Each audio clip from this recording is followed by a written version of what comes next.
Sono 74.000 le famiglie nel veneziano che percepiscono un reddito ISEE inferiore ai 20.000 euro l'anno, il 19% della popolazione complessiva, e sono i nuclei familiari che stanno maggiormente soffrendo dei rincari nei supermercati e nei distributori di benzina in questi giorni.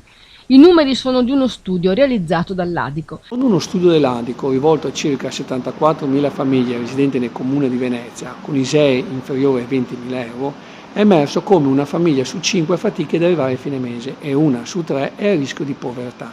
Infatti lo studio ha fatto emergere come nel periodo pre-Covid oggi una famiglia composta da 2 adulti e 2 bambini spende circa 170 euro in più al mese e come nelle ultime settimane oggi la vita è aumentata di circa 50 euro al mese. Infatti il caro rifornimento, il carburante, il caro spesa e il caro bollette stanno falcidiando sempre di più i bilanci familiari e mettendo a rischio di povertà sempre più famiglie. Il movimento consumatori inoltre ha individuato un'area di disagio economico ancora più ristretta, ossia il 13% che ha margini economici ridottissimi, che non possono permettersi di spendere mediamente 30 euro in più al mese per la spesa, e si tratta della cifra calcolata dall'Adico che una famiglia deve aggiungere dopo lo scoppio della guerra nel Golfo per riempire il carrello, come faceva lo scorso anno nello stesso periodo.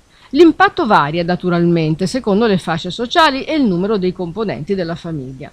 All'aumento del costo della spesa si aggiunge inoltre l'incremento del costo del gas, calcolato intorno al 19%, e poi c'è la bolletta elettrica. Il rischio è l'aumento della povertà.